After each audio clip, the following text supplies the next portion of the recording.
Bonjour, aujourd'hui je t'amène dans ma bibliothèque et j'ai envie de te faire découvrir les enquêtes du département V. Je vais te parler du roman, de la série Netflix et des films adaptés. Les enquêtes du département V, tu veux mon avis? Alors, les enquêtes du département V, c'est une série de polars danois écrits par Jussi Adler-Olsen, j'ai toujours du mal à lire, dont le premier tome qui s'appelle Miséricorde a été publié en 2007 et il y a 10 tomes, le dernier étant sorti en 2024, l'année dernière. La série est terminée. Il y a un fil conducteur puisque ce sont toujours les mêmes personnages, les mêmes enquêteurs et qu'il y a une enquête qui parcourt les 10 tomes qui sera résolue à la fin du 10e. 10 millions d'exemplaires vendus en 2020. Moi, j'en fais beaucoup la promo, donc je pense que je pourrais avoir des parts de marché, parce que je le conseille à tout le monde. Je suis totalement fan de la série, et aujourd'hui qu'elle est terminée, les enquêteurs me manquent. Karl et Assad. Qui sont ces enquêteurs?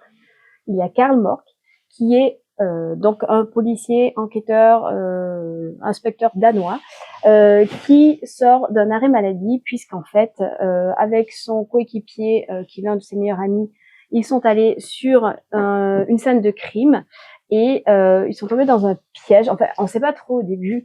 Et son meilleur ami est à l'heure actuelle paralysé. Il a échappé à la mort de justesse et un autre de ses collègues est décédé. Karl a donc fait une dépression, il revient au commissariat, il est déjà désagréable au départ, bourru, antipathique, asocial, il n'en fait qu'à sa tête, il a en plus des problèmes de cœur et le commissaire veut s'en débarrasser. Il lui propose alors de le mettre au placard, voire même à la cave, et d'ouvrir un département spécial pour lui, pour s'en débarrasser, il faut être clair, qui s'appelle le département V, où il va devoir s'occuper de cold case, de vieux dossiers qui n'ont pas été résolus. Va le rejoindre une personne improbable, un Syrien qui s'appelle Assad, qui au début passe la serpillière dans les locaux, fait des cafés imbuvables, sort son tapis de prière et sa boussole pour faire ses prières. Il ne ressemble à rien, il parle très peu et au fur et à mesure son personnage va s'étoffer puisqu'en fait c'est un réfugié syrien et il va prendre une grande importance dans l'histoire et on va découvrir que ce n'est pas simplement un homme de ménage, c'est un couteau suisse qui sait se battre et qui sait faire parler les gens également. Se joindra ensuite à l'équipe Rose, un personnage aussi haut en couleur, totalement décalé. Et ces trois personnages, en fait, enfin ces trois enquêteurs, tout au long des 10 tomes, vont résoudre des cold cases et souvent risquer leur vie. Le premier, je dis beaucoup eux aujourd'hui, je suis désolée. Le premier tome concerne une femme politique, Meret Lingard, qui a disparu il y a 5 ans. On se demande si elle s'est suicidée, si son frère l'a poussée, puisqu'elle a disparu alors qu'elle était sur un ferry. Et en fait, on va découvrir rapidement qu'elle est enfermée quelque part et qu'elle est toujours en vie. Je ne spoil pas. En chaque tome, il y a du suspense jusqu'à la dernière ligne. Et moi, ce que j'ai beaucoup aimé également, hormis le suspense, vraiment ce fil conducteur des enquêteurs, c'est que il y a beaucoup de second degré.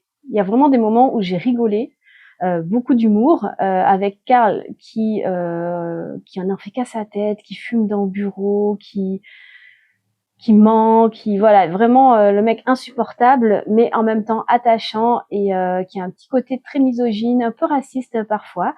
On découvre également aussi la politique du Danemark, la façon de vivre des Danois. Et puis il y a Assad aussi qui qui est complètement décalé aussi et son personnage est excellent. Donc vraiment on s'attache à eux. Et donc cela a inspiré évidemment des réalisateurs, des scénaristes. Les premiers tomes ont été adaptés au cinéma danois. Malheureusement, ils n'ont pas été diffusés au cinéma en France. mais uniquement sur la chaîne Canal+. Les acteurs qui jouent le rôle de Assad et Karl avaient signé pour 4 adaptations dès le départ. Donc il y a un acteur danois dont je peux pas vous donner le nom là tout de suite parce que j'ai pas mes notes et que je ne sais pas comment il s'appelle.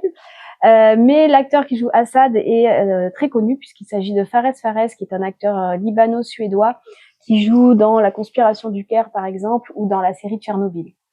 Et les 4 premières adaptations sont excellentes. Vraiment, c'est très dark, très sombre. Il y a vraiment ce suspense dense qu'il y a dans les bouquins. Après, je trouve que c'est dommage qu'il n'y ait pas la partie un petit peu humoristique. On voit pas Assad faire sa prière. On le voit assez, presque beau gosse, presque classe. Il a pas ce côté un peu décalé avec son café imbuvable qu'il force à boire. Qui force tout le monde à boire avec trop de sucre. Enfin voilà, ce côté un petit peu drôle. Et ils ont fait de Karl, bon, il est taciturne, mais un personnage presque alcoolique. Voilà, il n'y a pas cette partie humoristique, mais l'adaptation est très bien. Ensuite, les 2 tomes suivants, je crois, ou un tome suivant, a été adapté avec d'autres acteurs. Je n'ai pas voulu voir pour le moment, puisque les critiques sont vraiment pourries. Et apparemment, c'est vraiment moins bien.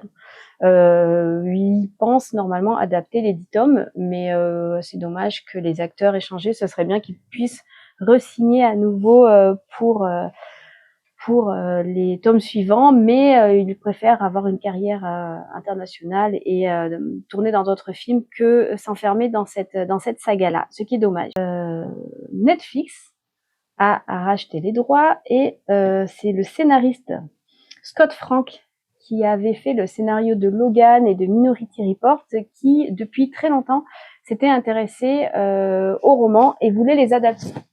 Or, ce scénariste-là est britannique et il a en fait une série du tome 1, donc une série de Miséricorde, qui est sortie sur Netflix au mois de mai. Je l'attendais impatiemment et en fait, grosse déception. Puisque pour moi, il n'y a plus rien en fait de l'univers de Jussi Adler-Hodgsen, puisque déjà ça ne se passe pas au Danemark, alors que le Danemark c'est vraiment une part entière de l'histoire. Ça se passe à Édimbourg. Il raconte le premier tome en 9 épisodes. Et Assad ne s'appelle plus Assad, il est totalement ridicule pour moi. Enfin, ils l'ont ridiculisé. A priori, la série a beaucoup de succès, donc vous pouvez tout à fait aller la voir si ça vous intéresse. Donc ça s'appelle Les dossiers oubliés et surtout les enquêtes du département Q. Pourquoi? Ne me demandez pas pourquoi le V s'est transformé en Q. Allez savoir. Mais voilà, ça ne sera sans moi pour la suite. Donc c'est assez épais. Chaque roman est assez épais, il y en a 10 comme ça. Si vous n'aimez pas lire ou que vous n'avez pas envie de lire, je vous invite quand même à regarder les films. Ils sont sur Canal+ et peut-être sur Amazon. Le premier est vraiment top, le second est mon préféré. Il parle de fils de bonne famille dans une univers. Alors je voulais que mon lynx participe à cette vidéo, surtout qu'elle a bien grandi. Or, elle est en train de dormir en mode petit renard. Donc je ne veux pas le déranger. Mais voilà. Petit renard, tu veux dire un mot? Non. Voilà.